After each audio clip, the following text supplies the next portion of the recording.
Bismillahirrahmanirrahim. Assalamualaikum warahmatullahi wabarakatuh. Bapak Ibu, ini subhanallah, Bapak Ibu ini adalah makomnya orang tua saya. Jadi saya ini sebenarnya anak yang bukan mau ngasih materi, saya mau belajar. Subhanallah. Ibu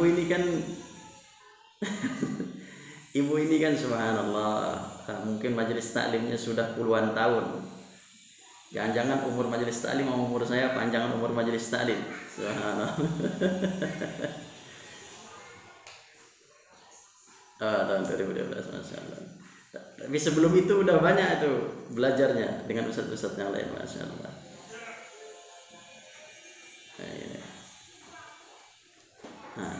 Alhamdulillah. Alhamdulillah. Alhamdulillah. Alhamdulillah.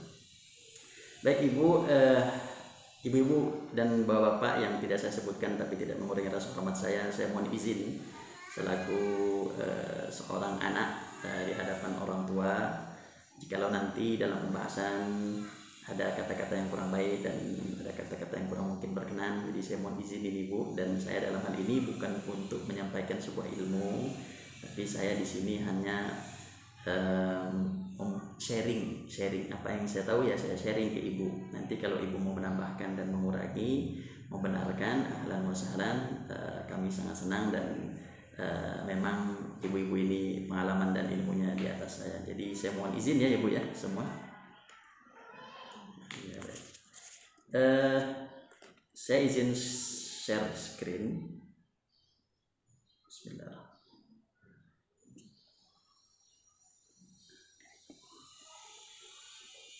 Sudah nampak yuk? Baik. Bismillahirrahmanirrahim.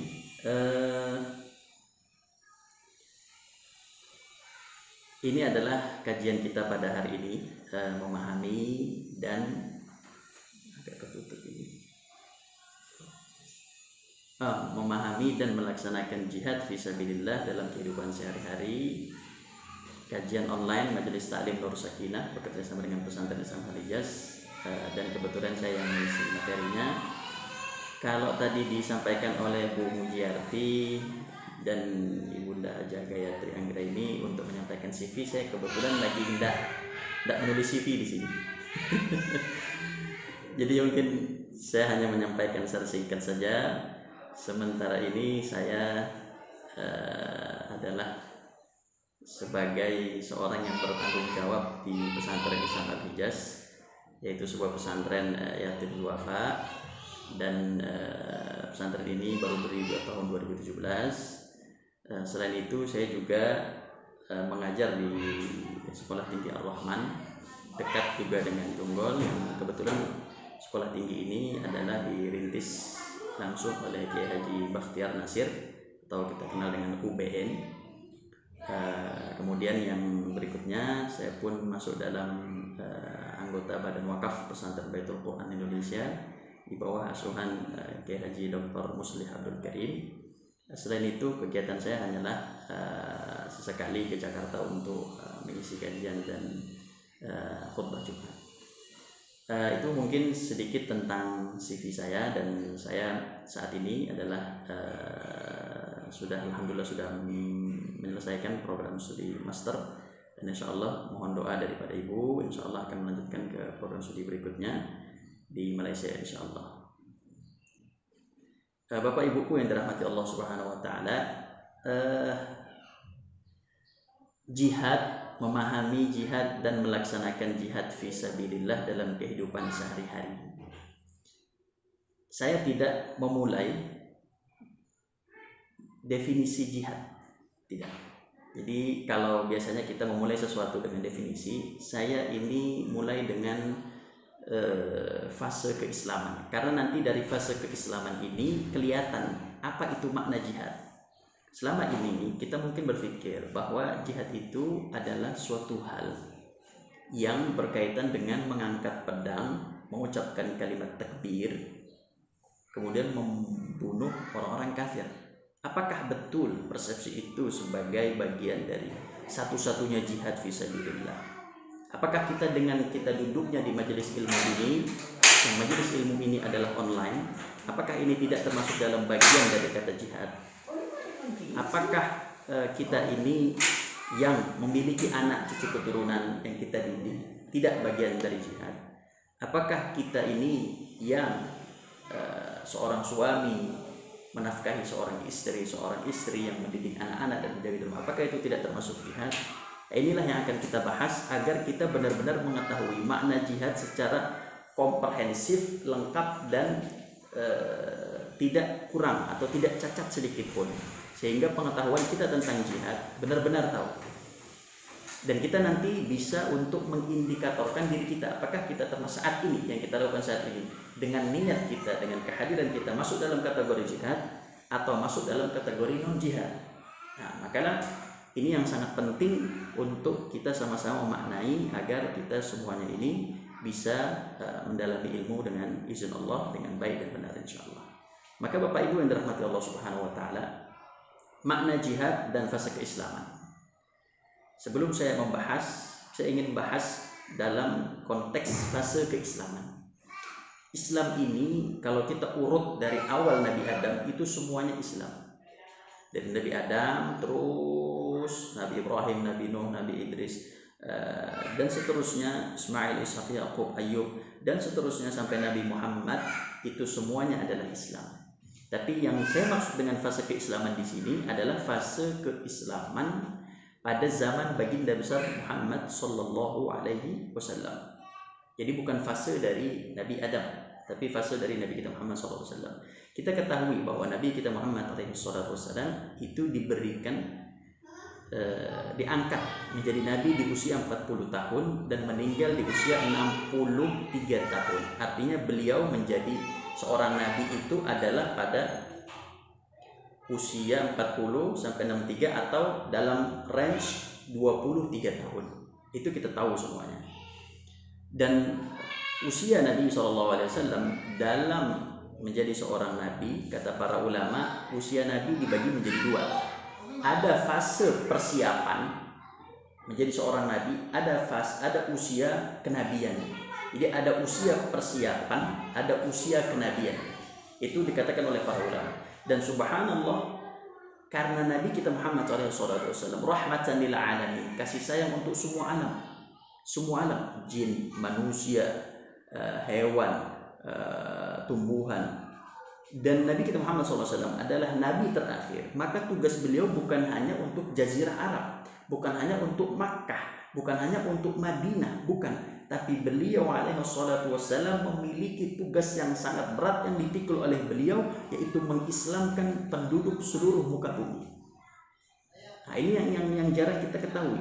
Ya, Nabi Muhammad SAW itu punya beban yang sangat berat, sehingga Allah Subhanahu wa taala mempersiapkan kader terbaiknya dalam masa kurang lebih 40 tahun, dan itu bukan waktu yang sangat singkat. Maka untuk mengkader seorang pemimpin, ketika ibu punya cita-cita anaknya jadi pemimpin yang soleh, yang baik, yang bertakwa kepada Allah, maka fase dalam pendidikan untuk bisa menjadikan beliau itu kuat dan bermental baja dalam kepemimpinannya itu adalah fase yang panjang. Dan ketika kita membaca sejarah Nabi, fase persiapan itu dahsyat luar biasa untuk seorang nabi, untuk seorang rasul itu dahsyat luar biasa. Kita ambil contoh Nabi Muhammad SAW lahir dalam keadaan yatim, sedangkan Allah bisa menjadikan nabi kita lahir dengan ayahnya hadir.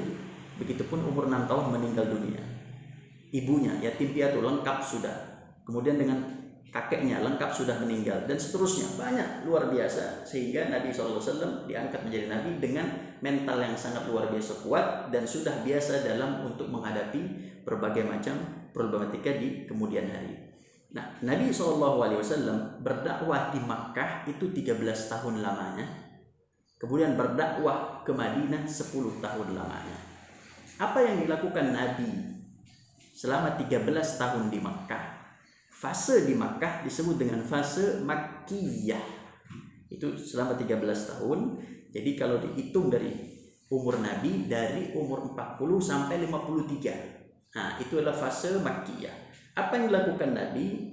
Ini penting. Jadi kalau kita mau belajar Islam, mau mengenal Islam, anak cucu kita mau kita kenalkan dengan Islam, itu mulai dengan cara Nabi, mulai dengan Quran, kurikulumnya Quran, mulai dengan cara Jibril mengajarkan Nabi, mulai dengan Nabi mengajarkan para sahabat, mulai dengan para sahabat mengajarkan para tabi'in. Karena dengan penanaman ini, kurikulum kita benar sebagai seorang muslim, Ibu.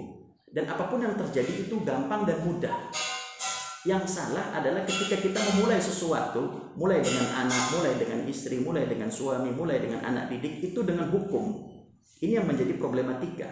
Sehingga anak itu tidak terbiasa dengan hukum. Seperti, ayo nak sholat, ayo nak puasa.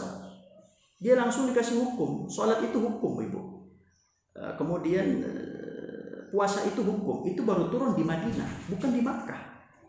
Coba kita lihat. Nabi SAW ketika diangkat menjadi Nabi, surat pertama yang turun adalah surat Al-Alaq yang perintahnya Iqra. Nabi SAW tahu bahwa, dan Allah pun tahu bahwa Makkah itu tempat berzina, tempat mabuk, tempat musyrik dan seterusnya. Tapi Allah tidak memerintahkan kepada Nabi yang pertama untuk menghancurkan. Seharusnya kan logika kita mengatakan, kenapa tidak turun perintah untuk menghancurkan berhala, tidak perintah untuk membasmi kemusyrikan, perzinahan dan seterusnya, tapi perintahnya adalah berilmu. Berilmu tentang Allah. Iqra bismi rabbikal ladzi khalaq.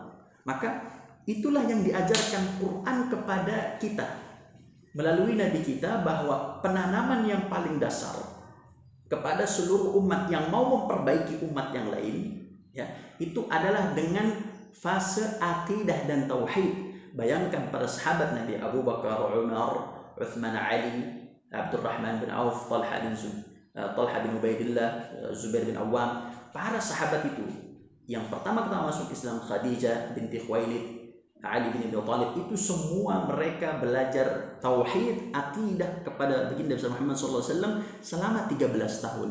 Sehingga ketika terjadi apapun dalam keluarganya, mereka tidak menjadi masalah. Mereka tidak bersuuzon kepada Allah. Bayangkan iman mana yang kuat. Saya mau tanya di antara Bapak Ibu sekalian, sama seperti saya nanya juga kepada diri saya. Iman mana yang kuat? Punya bisnis luar biasa di Makkah, harta melimpah di Makkah, turun perintah dari Allah untuk berjihad. Turun perintah dari Allah untuk berhijrah dari kota Makkah ke kota Madinah, karena sudah tidak mungkin lagi untuk untuk menetap di Makkah, harus hijrah ke Madinah. Kemudian Abdurrahman bin Auf dengan mudahnya meninggalkan seluruh bisnisnya, hartanya, dan pindah ke Madinah tanpa harta. Subhanallah.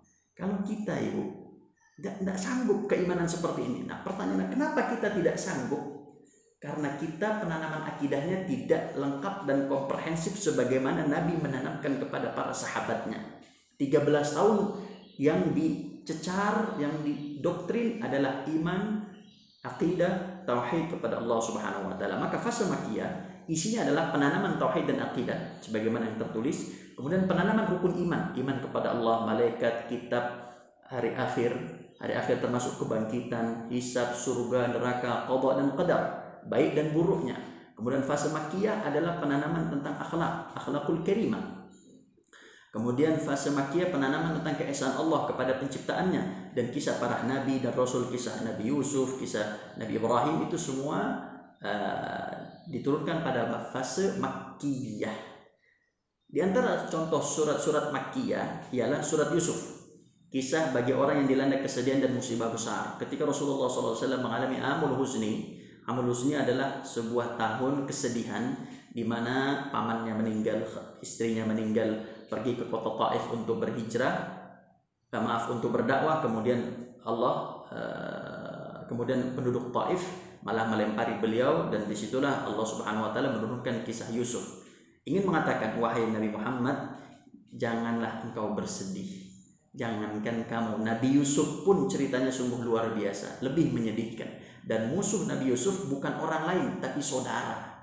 Makanya kalau ada saudara kita jadi musuh, itu biasa. Dan dalam Quran telah dijelaskan. Kemudian di antara surat Makkiyah ada surat Taha. Surat Thaha itu mengisahkan tentang kisah Nabi Musa, kisah Nabi Harun, dan juga tentang seorang raja yang zalim yaitu Fir'aun. Itu dijelaskan dalam surat Thaha. Kemudian di antara surat Makkiyah yaitu surat At-Tin, orang-orang yang beriman dan orang-orang yang tidak beriman. Surat Al-Alaq yaitu urgensi ilmu, sifat manusia, akibat dari orang-orang yang tidak beriman. Kemudian Al-Ikhlas dan Al-Falaq yaitu tentang akidah dan persihiran. Ini semua adalah fase-fase yang dialami oleh para sahabat Nabi, yang didakwahkan oleh baginda Muhammad alaihi salatu wassalam, sehingga para sahabat itu mereka kuat, sangat luar biasa atas apa iman-iman mereka kepada baginda Muhammad sallallahu alaihi wasallam. Adapun yang kedua adalah fase Madaniyah. Fase Madaniyah ini adalah 10 tahun. Fase Madaniyah ini lebih kepada hukum. Jadi semua hukum itu setelah imannya kuat, maka jangan pernah kita menanamkan kepada anak-anak kita itu hukum. Mulai dengan pengenalan kepada Allah Subhanahu wa taala dan kepada Nabi dan para sahabat. Dengan iman dan akidah baru masuk kepada hukum. Di antara fase Madaniyah adalah pensyariatan ibadah seperti sholat, puasa, zakat, haji. Kemudian pensyariatan hukum nikah, hukum talak, hukum rujuk, hukum waris, makanan halal, makanan haram. Karena nanti sebelum fase Madaniyah ada para sahabat yang nikah dengan orang non-muslim, orang-orang musyrik, dan waktu itu nikah belum ada hukumnya, masih diperbolehkan nikah antara yang muslim dengan yang non-muslim. Termasuk anaknya Nabi alaihi salatu wassalam itu menikah dengan salah seorang yang non-muslim. Nanti itu suaminya ditawan gitu. Tapi nanti Allah mengatakan harus dipisahkan, akhirnya dipisahkan. Kemudian di fase Madaniyah ini juga ada pensyariatan qisas dan hukum had, minuman keras, kemudian perzinaan, pencurian, pembunuhan. Nah, ini semua adalah masuk dalam hukum qisas dan had. Apa itu qisas? Yaitu menghukum seorang sebagaimana dia menyakiti kita. Dia motong tangan kita, ya kita potong lagi tangan dia. Dia bunuh kita, ya kita bunuh lagi dia. Itu adalah qisas, itu adalah keadilan. Itu juga yang sekarang ditolak oleh orang muslim. Wal'iyadzubillah, semoga kita tidak termasuk bagian orang-orang yang menolak syariat Allah. Barang siapa yang menolak syariat Allah dalam Al-Quran, maka fahuwa kafir, imannya itu kafir. Wa man lam yahkum bima anzalallah fahuwa kafir. Barang siapa yang tidak yahkum, tidak menghukumi sebuah perkara dengan hukum Allah, maka dia adalah orang kafir. Walaupun nanti ayat ini sangat panjang pembahasannya. Apa itu had? Had itu adalah sebuah hukuman yang Allah berikan, yang Allah tetapkan dalam Al-Quran bagi pelaku maksiat seperti zina, pencurian, dan seterusnya. Minuman keras itu masuk dalam kategori had. Kemudian persyariatan jihad berperang di jalan Allah pun ini juga di fase Madaniyah. Karena di fase Makkah Nabi Muhammad SAW tidak memiliki kekuatan sehingga tidak ada peperangan di sana. Peperangan dari perang Badar, Uhud, kemudian perang Tabuk, kemudian dan seterusnya, itu semua adalah fasenya fase Madaniyah. Kemudian di situ ya dijelaskan ciri-ciri iman orang-orang munafik. Karena orang-orang munafik ini nanti banyak di fase Madaniyah. Di antara surat Madaniyah adalah Al-Baqarah, syariat puasa, ciri kemunafikan, hutang, gadai, itu semua tercatat dalam surat Al-Baqarah. Surat Al-Anfal, Al-Anfal itu adalah pembagian harta rampasan perang, hukum perang, larangan kabur dari perang, perang Badar. Kemudian At-Taubah, pertolongan Allah kepada perang Hunain, pertolongan Allah pada perang Tabuk. Kemudian perang Badar juga dijelaskan di sana, kemudian orang yang beriman dengan orang yang tidak beriman. Kemudian surat Al-Munafiqun, yaitu ciri-ciri orang-orang munafik. Jadi ini pondasi awal sebelum kita memaknai jihad. Jadi kita harus tahu dulu bahwa Quran itu ada dua fase, yang mana fase Makkiyah adalah penanaman akidah, tauhid, rukun iman yang 6, dan fase Madaniyah adalah fase di mana Allah mensyariatkan ibadah, hukum, rukun Islam, jihad, dan lain-lain. Kita ambil contoh kalimat jihad pada dua fase keislaman. Kalimat jihad pada dua fase keislaman. Pertama, kalimat jihad pada fase Makkiyah. Pada fase Makkiyah. Makkiyah tadi kita ingat adalah fase penanaman akidah. Belum ada perang di sini. Allah Subhanahu wa taala berfirman, "A'udzubillahi minasyaitonir rajim. Bismillahirrahmanirrahim. Wa man jahada fa innama yujahidu li nafsihi. Innallaha laghaniyyun 'anil 'alamin." Dan barang siapa yang berjihad, maka ia berjihad untuk dirinya sendiri, dan Allah Maha Kaya atas seluruh alam semesta. Subhanallah. Ini ayat tentang akidah iman. bahwasanya Allah yang mengatakan kepada kita, singkatnya, sederhananya, wahai manusia, kalian jihad tidak jihad, saya tidak ada urusan. Kalau kalian jihad untuk kalian, kalau kalian tidak jihad juga untuk kalian. Saya maha kaya atas alam semesta ini. Nggak ada kalian juga saya nggak apa-apa. Saya tetap Allah dan kalian tetap manusia. Saya tidak akan turun derajatnya dan kalian juga tidak akan naik derajatnya menjadi seorang Tuhan. Ini adalah akidah yang ditanamkan oleh Allah Subhanahu wa taala kepada nabinya, dari nabinya kepada para sahabatnya. Wa man jahada fa inna ma yujahidu nafsi innallaha la-ghaniyyun 'anil 'alamin. Imam Ibnu Ashur mengatakan dalam tafsirnya At-Tahrir wa Tanwir. Imam Ibnu Ashur ini terkenal tafsirnya dan dipakai menjadi rujukan dalam banyak kesempatan oleh para dai mubaligh, bahkan dalam tulisan-tulisan ilmiah sekalipun. Makna jihad dalam fase tertinggi adalah kesungguhan. Kata beliau, makna jihad dalam sebuah fase tertinggi adalah kesungguhan, perjuangan, berusaha keras. Oleh sebab itu sering dimaknai secara umum bahwa jihad adalah peperangan. Kata beliau, sering dimaknai secara umum bahwa jihad adalah peperangan. Namun dapat dikatakan bahwa makna jihad di ayat ini adalah sabar atas kesulitan dan cercaan setelah masuk Islam. Subhanallah, beliau memaknai kalimat jihad ini bukan dengan perang, karena beliau tahu, Imam Ibnu Ashur ini tahu bahwasanya ayat ini adalah ayat fase Makkiyah. Fase Makkiyah tidak ada peperangan. Tidak ada peperangan. Ayat Makkiyah adalah kesabaran, tauhid. Dan pada saat itu para sahabat Nabi, seperti kita ambil contoh Bilal bin Rabah, seorang sahabat Nabi yang disiksa. Kapan dia disiksa? Pada fase Makkiyah. Kemudian sahabat Nabi, para sahabat Nabi, mereka dikekang dalam kehidupan sehari-harinya sampai ada pemboikotan. Ketika sudah maksimal pemboikotan, tidak boleh berbicara dengan orang muslim dan tidak boleh berbicara dengan Nabi Muhammad dan juga para pengikutnya, tidak boleh berjual beli, tidak boleh membantu. Oh, itu udah luar biasa. Maka di situ turunlah perintah untuk hijrah. Namun sebelumnya dalam fase Makkiyah, begitu luar biasa tekanan yang Rasulullah SAW terima dari para masyarakat jahiliyah ketika itu, sehingga di situ Allah pun mengatakan adalah kalian sabar dengan cercaan masuk ke dalam Islam. Kalian sabar itu bagian dari jihad. Jihad, sabar kalian itu dalam menegakkan keimanan kalian. Sebagaimana salah seorang sahabat Nabi masuk ke dalam Islam, kemudian orang tuanya tidak ridha, orang ibu ini tidak ridha. Kemudian ibunya mengatakan kepada sahabat ini, wahai anakku, tolong kamu tinggalkan agama Nabi Muhammad SAW. Kemudian kata anaknya, tidak, saya tidak tinggalkan agama ini. Ibunya akhirnya mogok makan. Ini hadisnya terkenal.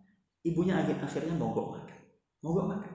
Sampai akhirnya ibu pun mengatakan, wahai anakku, saya sudah 3 hari nggak makan. Saya ini kondisi lemah. Kamu pilih, saya yang begini terus, saya akan meninggal begini. Kamu rela melihat saya ini tersiksa seperti ini, atau kamu kembali ke agama kita, nenek moyang kita. Kemudian apa kata anak tersebut? Subhanallah.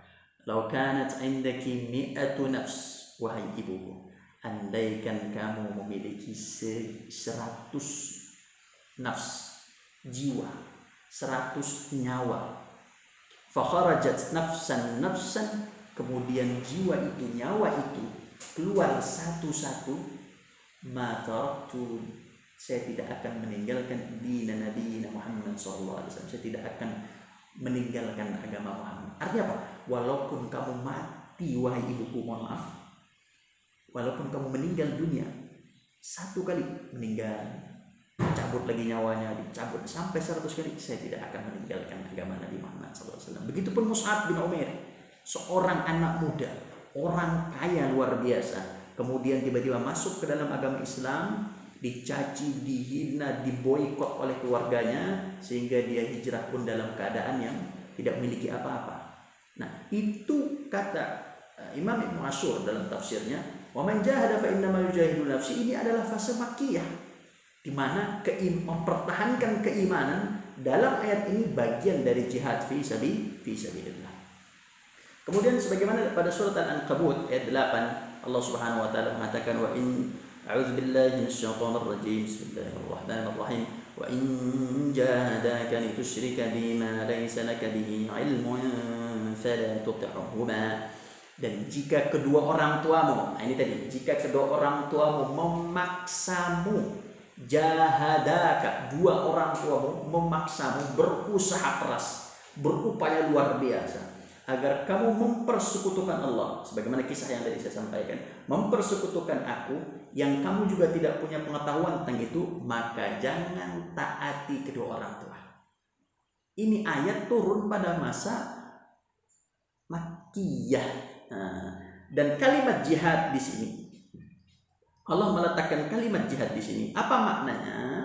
Jihad di sini adalah wa in jahadaka, apabila mereka berdua bersungguh-sungguh, berusaha sekuat tenaga, apapun dilakukan untuk agar kamu ini pindah dari agama Nabi Muhammad kepada agama yang musyrik, jangan taati. Maka kalimat jihad di situ adalah bersungguh-sungguh, berusaha keras. Maka ini adalah makna jihad pada fase Makkiyah. Maka kita sekarang sudah mengetahui bahwa ternyata kalimat jihad itu turun pada masa fase Makkiyah, di mana pada masa itu adalah fase penanaman aqidah tauhid dan belum masuk dalam kategori ibadah maupun hukum. Kemudian kalimat juga pada fase Makkiyah. A'udzubillahi minasyaitonir rajim. Bismillahirrahmanirrahim. Walladzina jahadu fina lanahdiyannahum subulana wa innallaha ma'al muhsinin. Dan orang-orang yang berjihad di jalan kami, berjihad di jalan kami. Kapan ini turun? Fase Makkiyah. Artinya apa? Mempertahankan akidah dari cercaan keluarga, dari cercaan orang tua, dari cercaan teman, dari sahabat, boikot, bersabar, teguh dalam keimanan.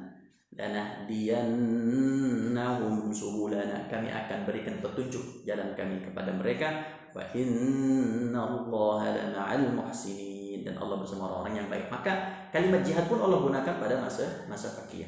Imam Syaukani mengatakan dalam tafsirnya Fathul Qadir, makna jihad di sini adalah berusaha sekuat tenaga dalam urusan agama Allah untuk menggapai ridhonya dengan amal-amal kebaikan.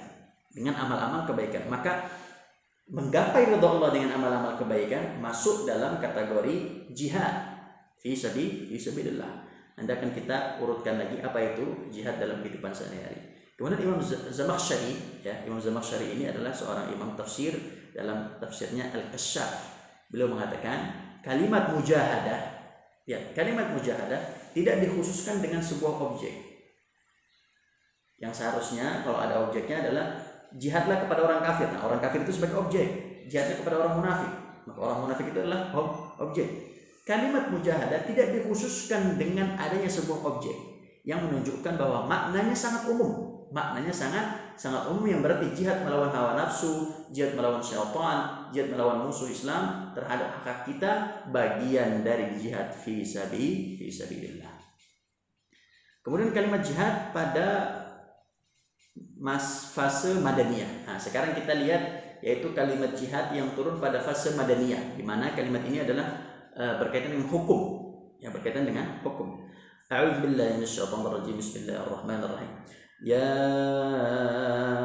ayyuhan nabiyyu jahidil kuffara wal munafiqina waghluz 'alaihim wa ma'wahum jahannam wa bi'sal masir.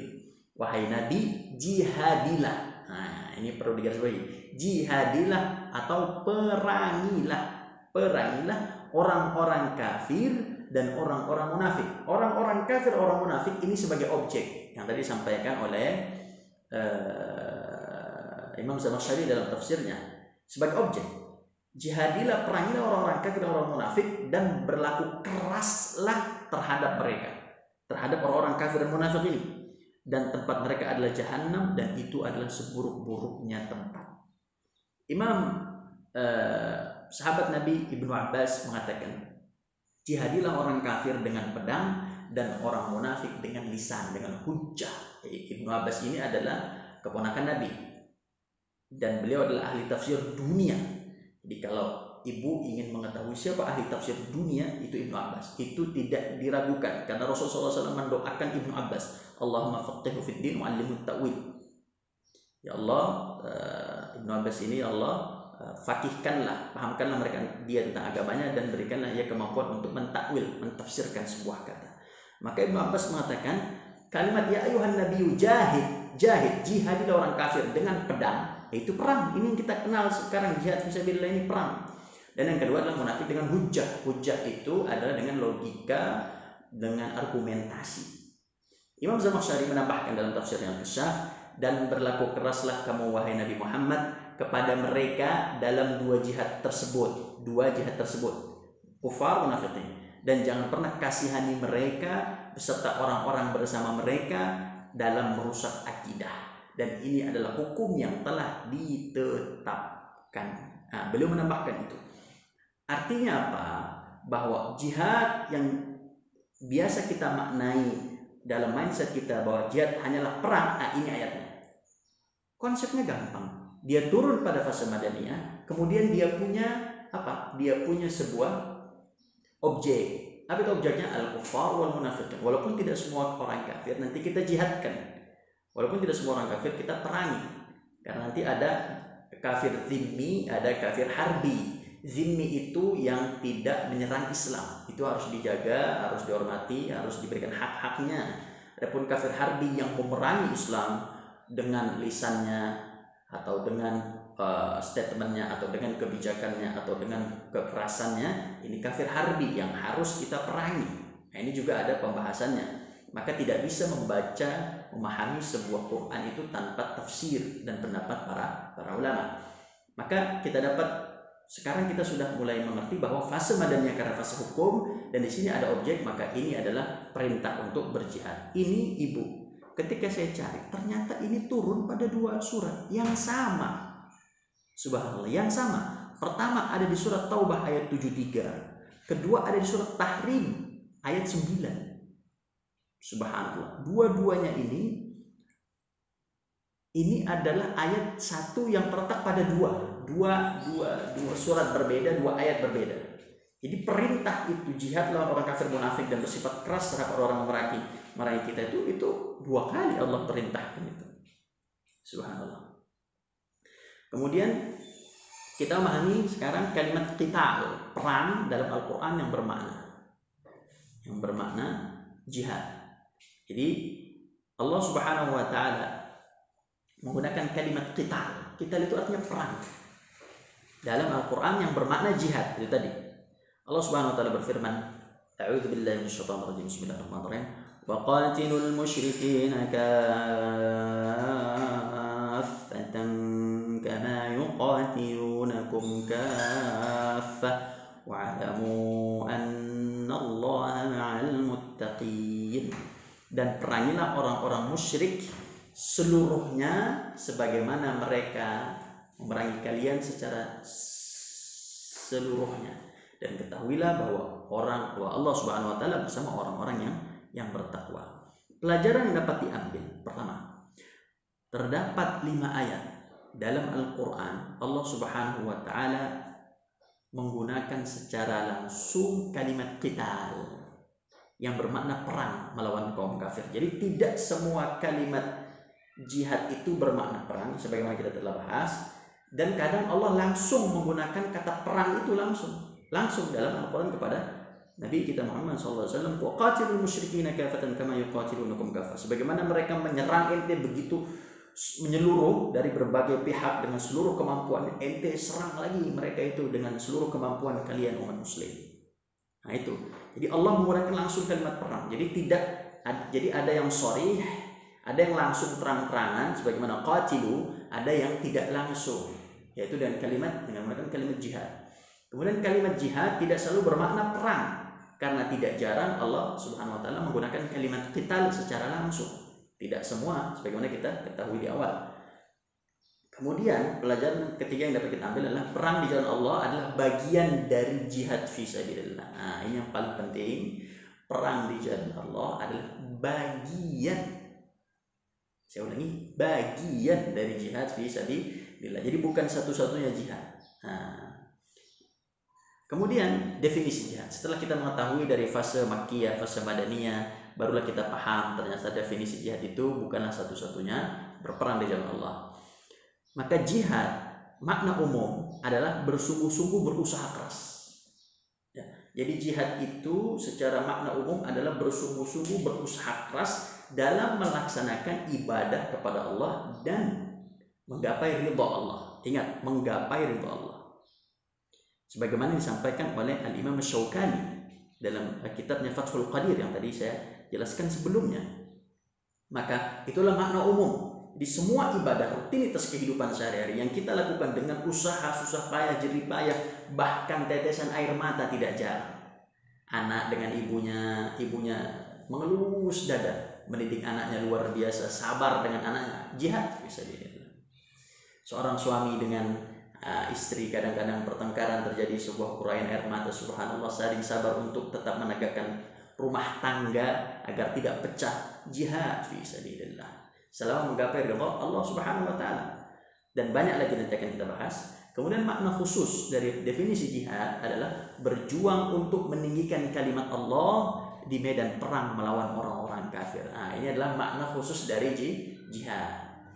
Maka Syekh Yusuf Al-Qaradawi, seorang ulama Mesir yang saat ini masih hidup walaupun beliau sudah sangat senior di Qatar sana, beliau mengatakan oleh karenanya makna jihad lebih luas dan bukan hanya perang di jalan Allah Subhanahu wa taala, walaupun dalam banyak kitab fikih bahwa jihad bermakna perang.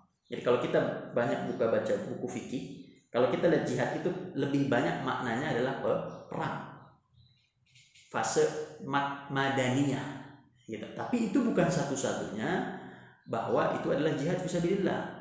Bahkan makna jihad fisabilillah itu lebih luas maknanya. Maka ini adalah makna daripada jihad, ada makna umum, ada makna khusus. Nanti akan kita urai lagi yang berkaitan dengan jihad fisabilillah dalam kehidupan sehari-hari.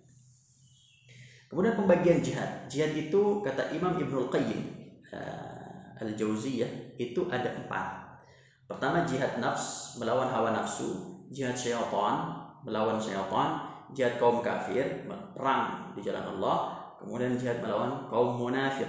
Ini ada 4. Jihad melawan hawa nafsu, melawan syaitan, melawan kaum kafir dan munafik. Pertama, jihad melawan hawa nafsu. Jihad melawan hawa nafsu adalah jihad melawan hawa nafsu pribadi agar terhindar dari satu, kemaksiatan dan dosa baik besar maupun kecil. 2, menjauhkan dari syubhat yang belum jelas kehalalannya. 3, mengurangi syahwat mubah.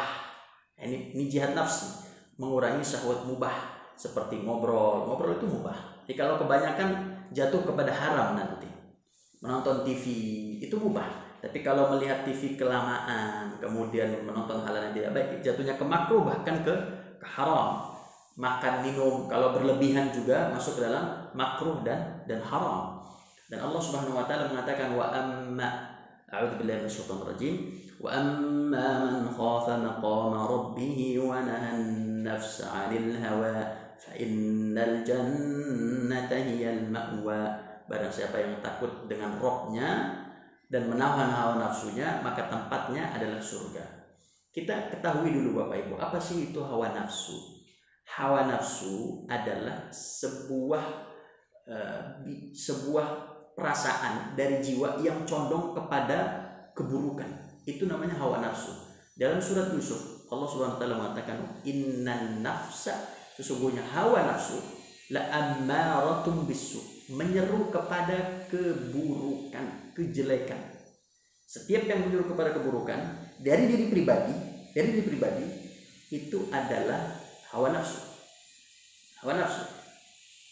Nah, hawa nafsu kita itu bagi seorang suami, bagi seorang istri, banyak hawa nafsu kita. Bagi seorang suami mungkin harus menjaga pandangannya. Bagi seorang istri harus menjaga lisannya dan pendengarannya. Kemudian menjauhkan dari syubhat, mengurangi syahwat yang mubah dan seterusnya. Nah, ini adalah bagian dari melawan hawa nafsu. Nanti melawan hawa nafsu ini sangat berat luar biasa, dan ini tidak mudah melawan hawa nafsu itu. Subuh kita melawan subuh, kantuk, bangun, jihad fisabilillah. Kemudian melawan untuk tidak marah ketika kita mampu untuk marah, kita mampu untuk balas dendam, tapi kita tidak membalas dendam, itu jihad. Makanya kata para ulama, kapan kamu dianggap berjihad? Ketika marah, ketika kamu dapat al-afu, dapat memaafkan, ketika kamu bisa untuk membalas. Itu dikatakan para ulama ketika Nabi Muhammad SAW pergi ke kota Makkah, membebaskan kota Makkah tahun 8 Hijrah. Ya, setelah Nabi Muhammad di Makkah, di Madinah, kemudian dari Madinah ke Mekah membawa pasukan 10.000, ingin membebaskan kota Mekah untuk dari kemusyrikan, dari penyembahan berhala. Kemudian Nabi Muhammad SAW tidak membunuh tawanannya, tidak membunuh orang-orang yang dulu mencaci Islam, mencaci agamanya, mencaci dirinya, tidak dibunuh. Tapi Rasulullah SAW mengatakan kepada mereka, hari ini kalian bebas dan tidak akan kami bunuh, kami maafkan kalian semua. Maka kata para ulama, pada saat seperti ini, itu adalah Rasul SAW memaafkan ketika mampu untuk membalas. Itu bagian dari jihad, memaafkan ketika mampu untuk membalas. Ketika itu Nabi Muhammad mampu untuk membalas semua, untuk membunuh ketika itu mampu, tapi beliau maafkan. Subhanallah. Maka ini adalah jihad nafs, yaitu melawan hawa nafsu. Kemudian itu jihad melawan syaitan. Jihad melawan syaitan adalah jihad melawan bisikan dan seluruh gangguan syaitan. Jihad melawan syaitan terbagi menjadi dua. Ada meninggalkan sesuatu yang meragukan. Ya, ini cara untuk meninggalkannya dengan keyakinan yang kuat, dengan iman yang kuat kepada Allah. Kemudian melawan sesuatu dari keinginan yang buruk, datangnya dari syaitan, dengan kesabaran. Allah Subhanahu wa taala berfirman, "Wa ja'alna minhum a'immatan yahduna bi amrina lamma sabaru wa kanu bi ayatina yuqinun." Dan kami jadikan mereka pemimpin yang dapat memberikan hidayah dengan urusan kami saat mereka sabar dan saat mereka yakin dengan ayat-ayat kami. Jadi dua kuncinya, sabar dan yakin dengan ayat-ayat kami. Nah, timbul pertanyaan, Ustaz, apa bedanya gangguan syaitan dengan hawa nafsu? Kan begitu. Apa bedanya gangguan syaitan dengan hawa nafsu? Mudah saja. Ustaz, saya ini temperamental, saya ini marah, kemudian saya ini ingin bermewah-mewahan, saya ini takut menikmati, saya ini susah sholat, saya ini susah ngaji, anak saya ini susah untuk diarahkan. Ini masuk hawa nafsu atau masuk setan? Orang pemuda yang tidak bisa tidak bisa menjaga pandangannya, itu hawa nafsu atau setan? Kan itu pertanyaannya. Indikatornya gampang, Ibu. Indikator untuk mengetahui perbedaan antara hawa nafsu dan godaan setan itu mudah saja.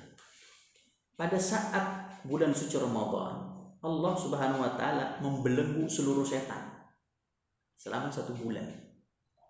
Nah, ini penting. Selama 1 bulan itu digenggam oleh Allah, diikat, tidak ada setan berkeliaran. Pada saat bulan puasa, kita masih malas sholat, susah infak, masih pelit, masih sulit untuk beribadah kepada Allah, baca Qurannya juga masih susah, menganggap bulan Ramadan ya biasa-biasa saja. Itu jatuhnya bukan setan lagi, karena setan udah nggak ada. Itu hawa nafsu. Hawa nafsu kita malas. Nah, karena kita terbiasa untuk itu, terbiasa malas baca Quran, terbiasa sulit ibadah, terbiasa sulit bersedekah, terbiasa sulit mendidik istri, terbiasa sulit mendidik anak, membiarkan dalam kemaksiatan dan naudzubillah. Itu karena kita terbiasa, maka ketika keluar dari Ramadan tidak ada perubahan. Dan akhirnya setan menambahkan itu. Jadi barang siapa yang di bulan Ramadan tidak baik, jangan harap di selain Ramadan lebih baik.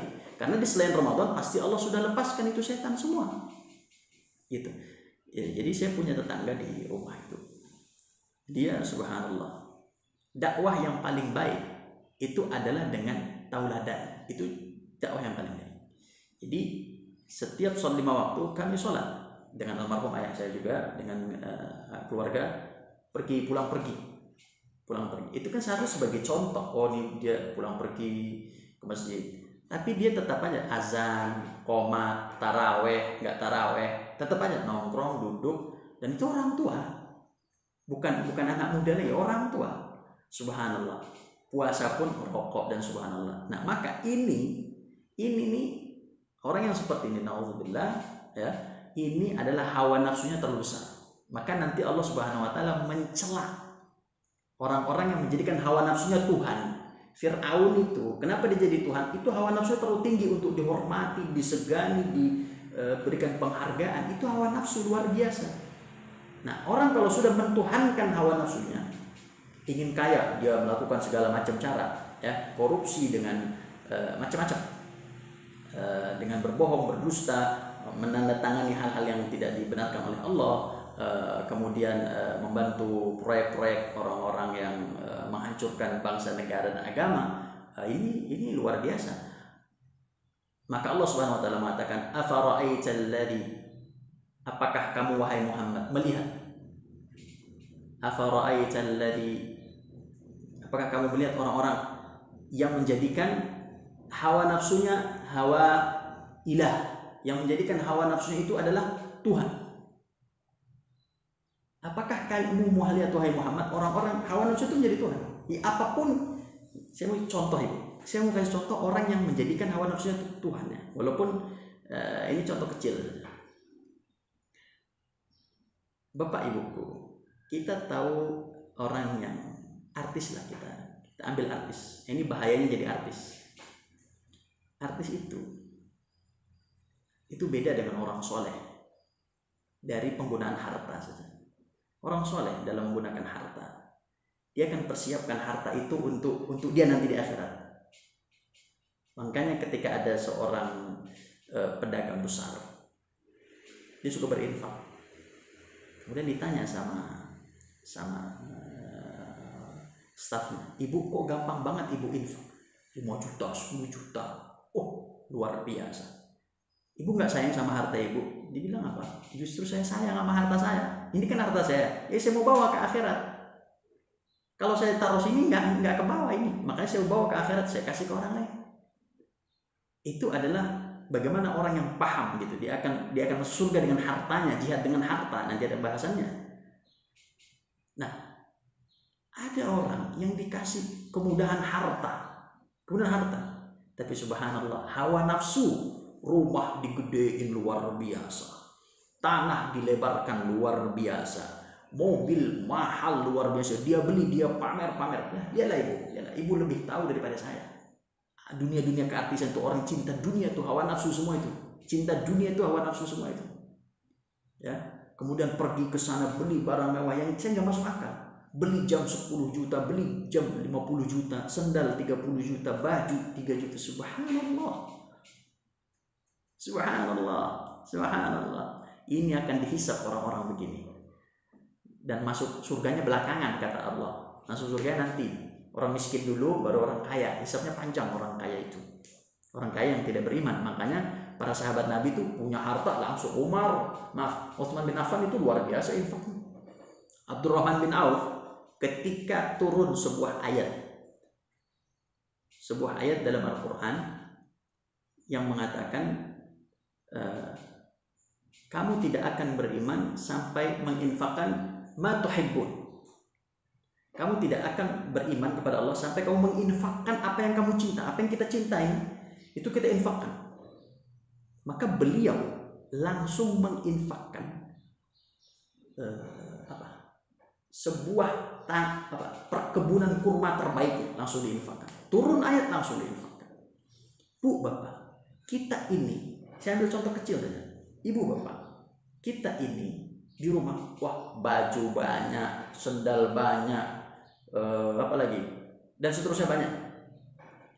Kita mau beli, kita jalan, datang hari Ramadan, datang Lebaran, kita beli baju baru yang indah, yang bagus. Kalau mau pesta luar biasa. Buat apa? Buat pesta. Kita belum ada pesta. Itu hawa nafsu itu. Kita kan punya ini, cukuplah yang ada. Islam, kalau kita berbicara tentang bagaimana kehidupan Rasul, ya, tentang menata dunia ini, bagaimana Rasul mengambil dunia ini hanya secukupnya saja, itu luar biasa. Pembahasannya panjang luar biasa. Para sahabat pun begitu. Sampai Abdurrahman bin Auf itu takut kaya, bukan takut miskin, takut kaya.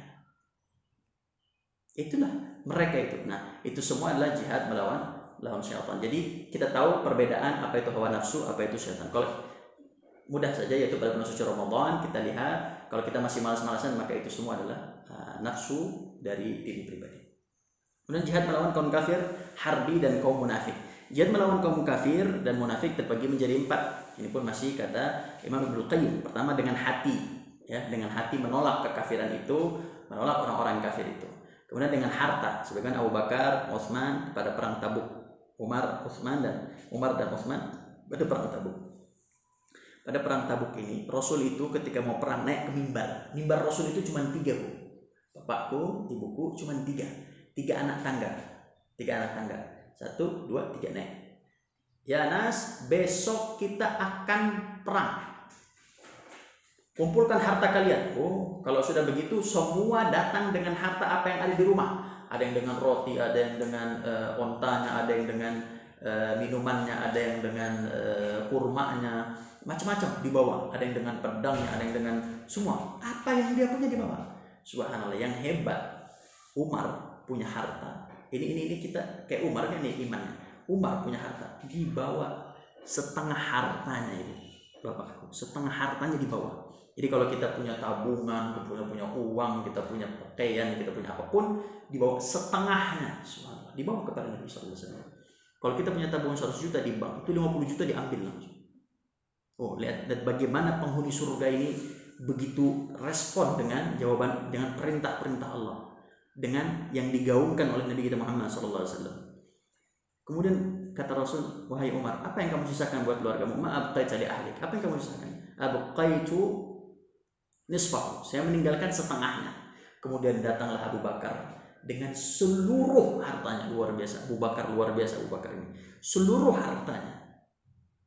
Jadi kalau dia punya makanan di kulkas, itu kalau ke bahasa sekarang, kamu mau kulkas-kulkasnya dibawa. Subhanallah.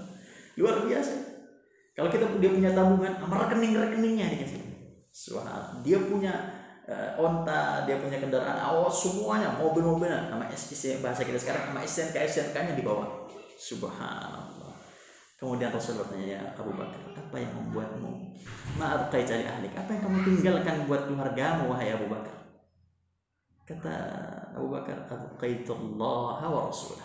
Saya tidak meninggalkan kecuali Allah dan Rasulnya. Subhanallah. Ini penting kalau suami istrinya imannya udah cocok, udah klop, udah sama-sama kuat imannya, ini nggak ada masalah. Tapi kalau suaminya udah kenceng luar biasa, istrinya masih cinta dunia, ya jangan semuanya diinfakkan. Begitupun sebaliknya, maka itu nanti ada pembahasan yang sangat luar biasa. Ketika kita ingin, yang satu ingin jauh dari dunia, yang satu ingin keduniaan, nah itu perlu pembahasan lagi.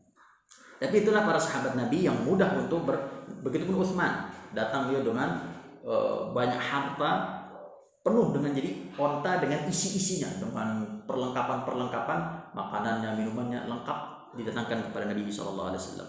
Kemudian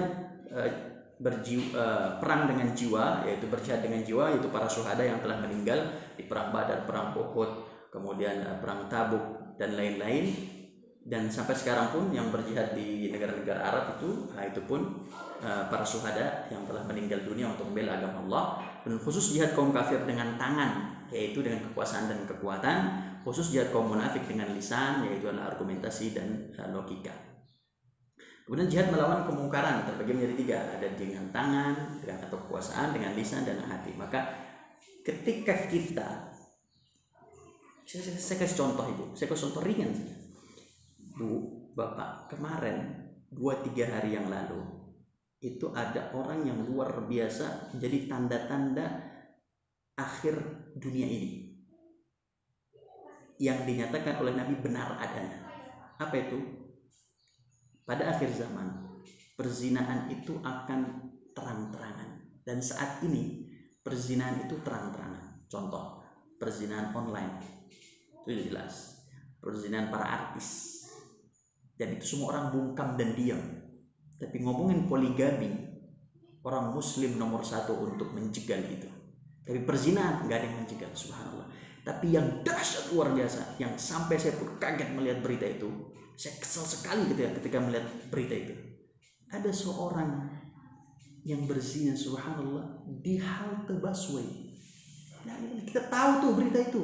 Saya ketika dengar berita itu, subhanallah, Itu seakan-akan saya mau apain itu orang itu.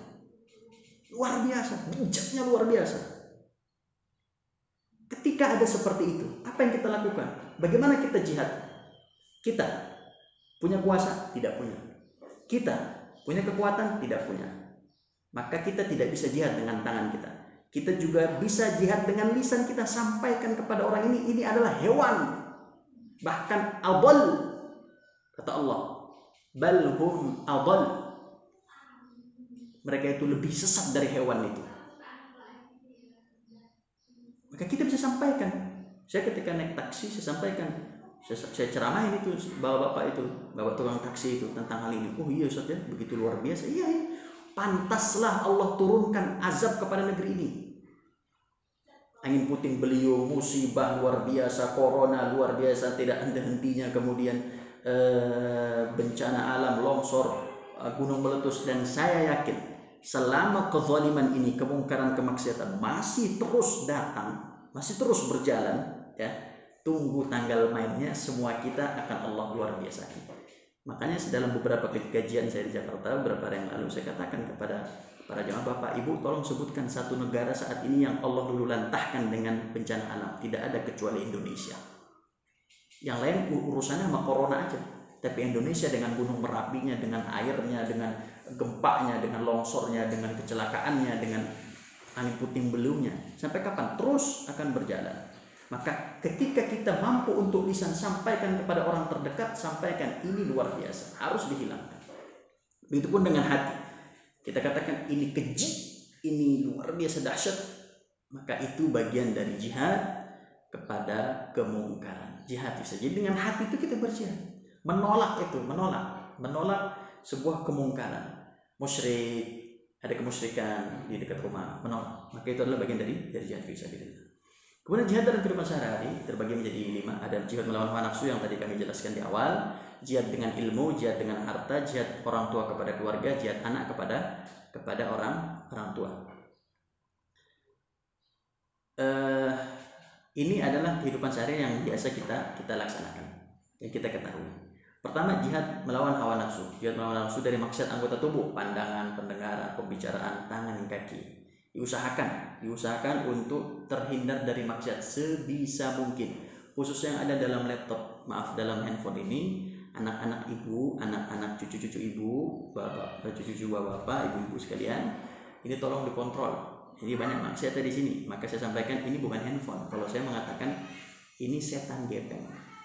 Yang kedua, ini adalah ikhtibarul aqidah. Ini adalah alat penguji keimanan di sini.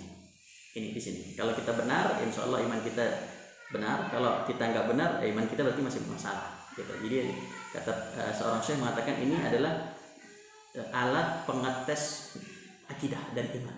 Karena nggak tahu apa yang ada dalam handphone itu. Yang tahu hanya dia sama Allah Subhanahu Wa Taala. Kemudian jihad melawan nafsu dari bermewah-mewahan dan sifat mubazir, tidak qanaah. Baju udah banyak, masih lagi mau baju yang lebih bagus. Mobilnya udah cukup, ganti lagi. Rumahnya udah cantik, beli lagi. Bisnya udah ada, tambah lagi. Ini adalah yang berbahaya. Dan ini masuk dalam kategori hawa nafsu. Kata Allah Subhanahu Wa Taala menasihati nabinya. Nabinya aja masih dinasihati, Bu, apalagi kita. Rasulullah SAW, Allah Subhanahu Wa Taala mengatakan, wala ta'du aynaka ila man matta'na bihi azwajan fil hayatid dunya, dalam surat Al-Kahfi yang kita baca setiap pekan. Janganlah kamu melihat kepada orang-orang yang kami berikan harta yang berlimpah. Ya, jangan dilihat itu. Ya, lihat kepada orang man huwa asfalu minna, orang-orang yang lebih rendah daripada kita. Ibu bapak, perempuan ini memang kecintaan dengan harta itu luar biasa.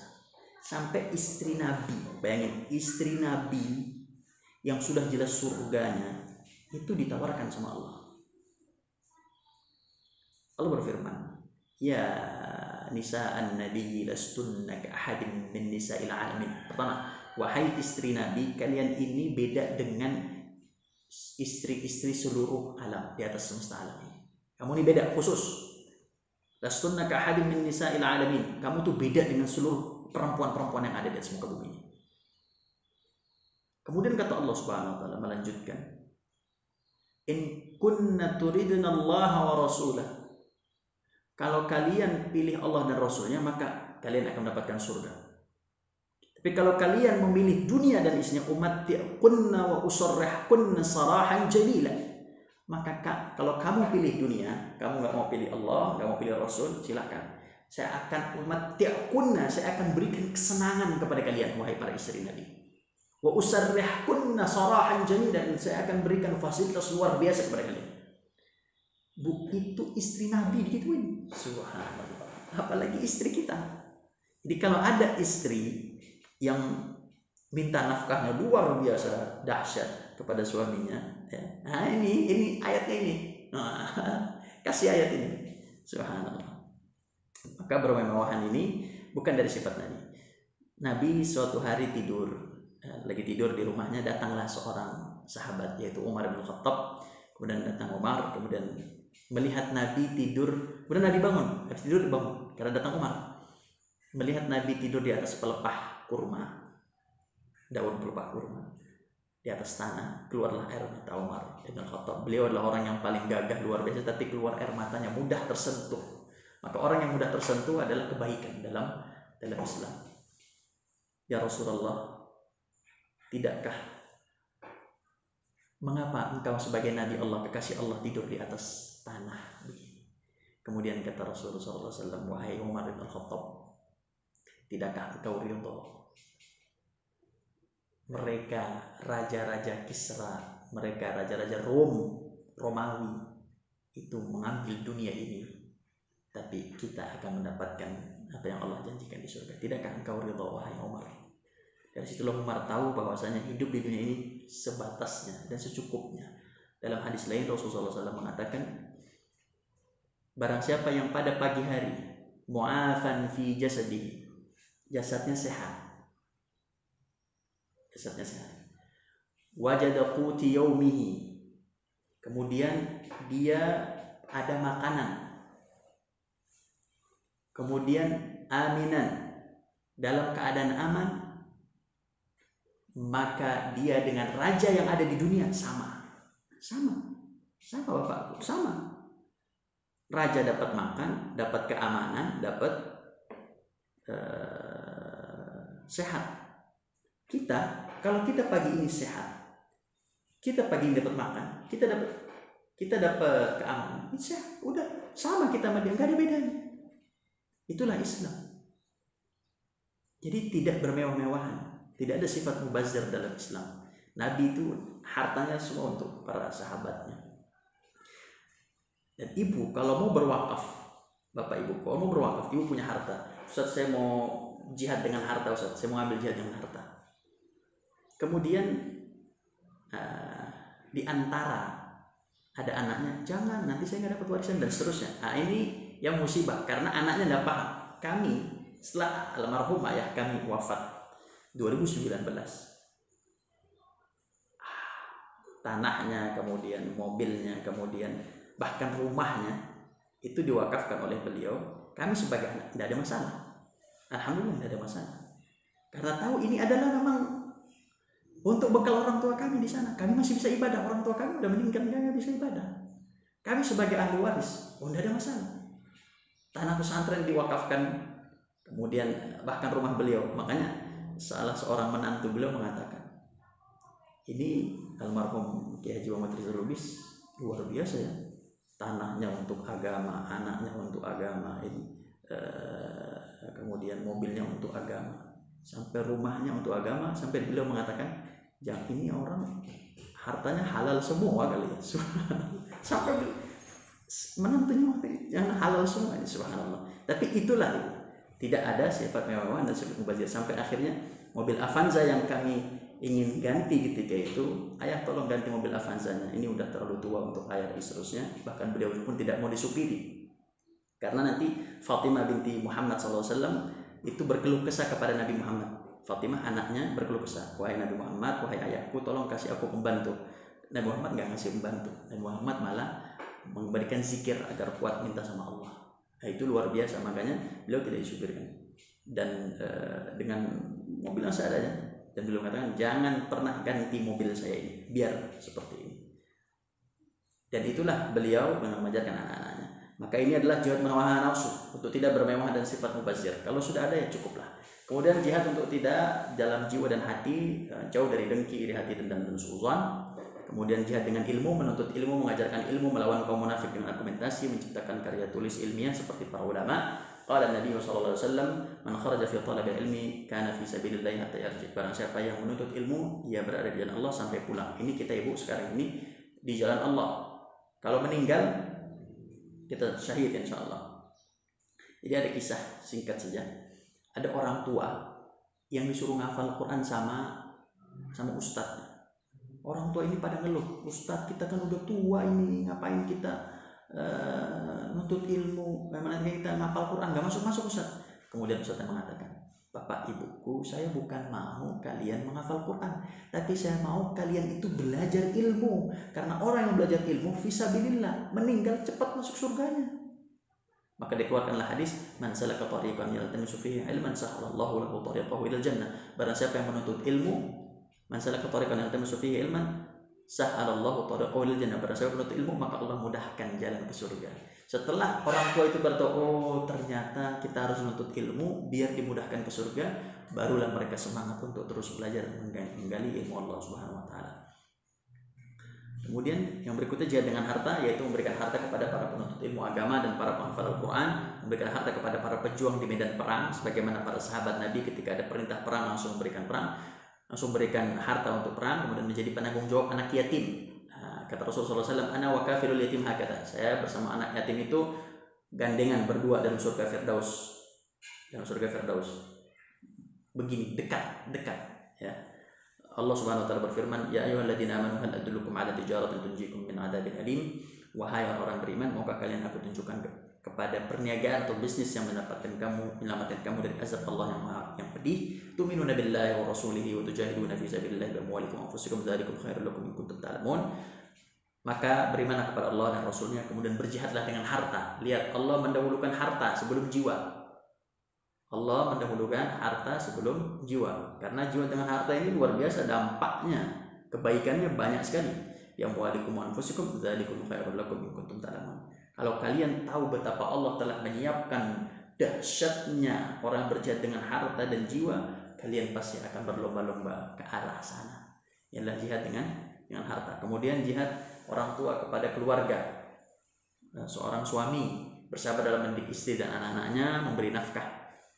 Kemudian seorang istri juga mendidik anak-anaknya, menjaga keluarga, menjaga harta suami. An Abi Hurairah qala baina nahnu ma'a Rasulillah ittala alaina syabun min ats-tsaniyah falamma ramaynahu bi absarina qulna law anna dasy-syababi ja'ala nashatahu wa shababahu wa quwwatahu fi sabilillah. فسمع مقالتنا رسول الله صلى الله عليه وسلم فقال وما سبيل الله إلا من قتل إن كان خرج يسعى على ولده صغارا فهو في سبيل الله وإن كان خرج يسعى على أبويه شيخين كبيرين فهو في سبيل الله وإن كان يسعى على نفسه يعفها فهو في سبيل الله وإن كان خرج رياء ومفاخرة فهو في سبيل الشيطان.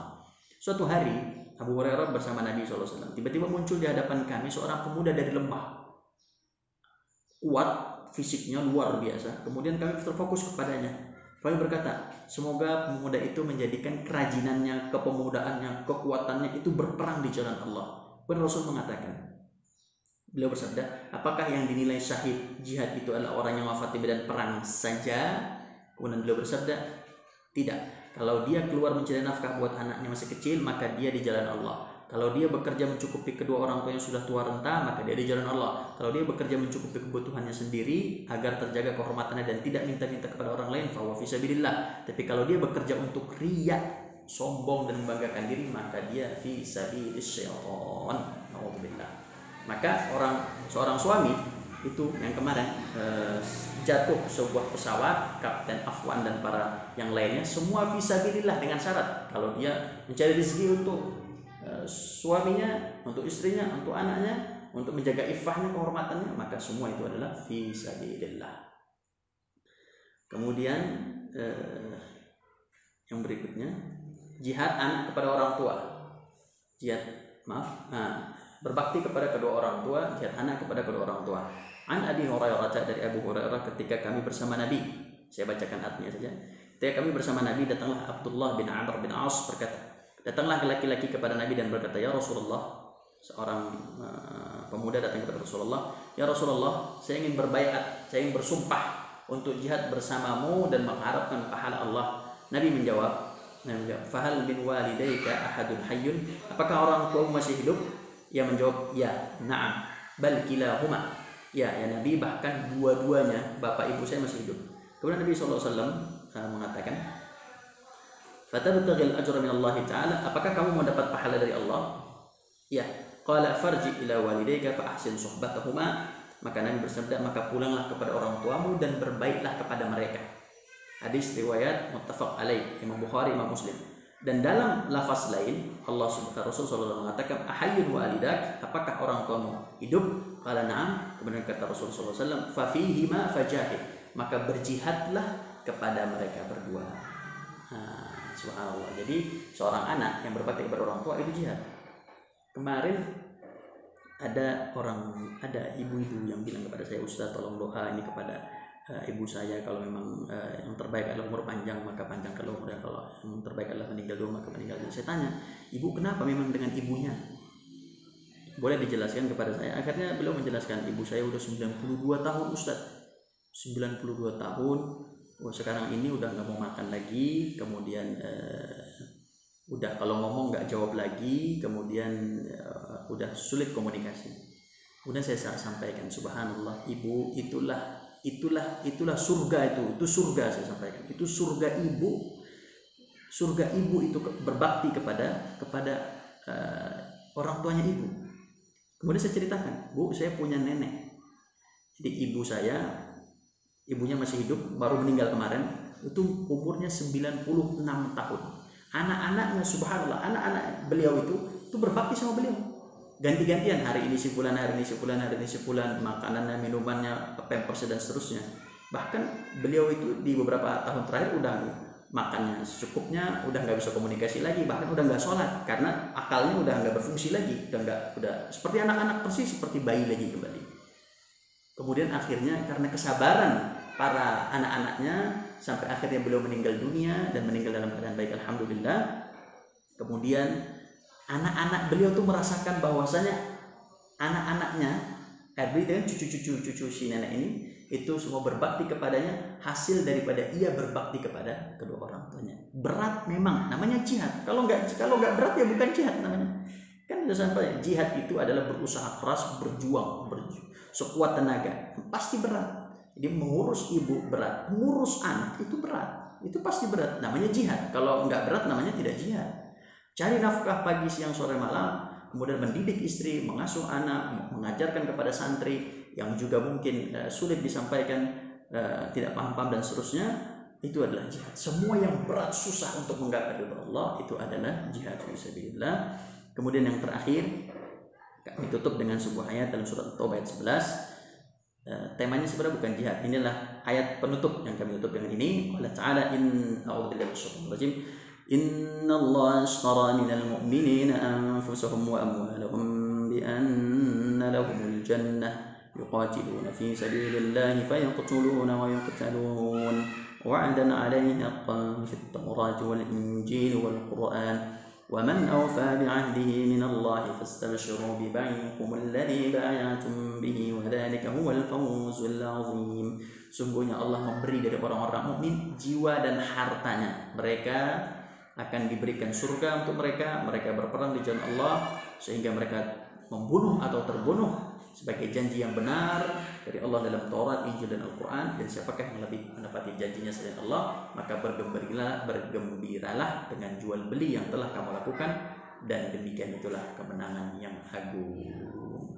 Maka dengan ini semoga kita bisa berjihad dalam urusan-urusan keseharian kita. Bagi seorang ibu mendidik anaknya, bagi seorang ayah menjaga keluarganya, dan juga berjihad dalam melawan hawa nafsu, syaitan dengan harta, ilmu, dan semoga Allah SWT mencatat kita bagian dari orang-orang yang mati di jalan Allah. Amin ya rabbal alamin. Aqulu qawli hadza wa astaghfirullah li wa lakum. Wassalamualaikum warahmatullahi wabarakatuh.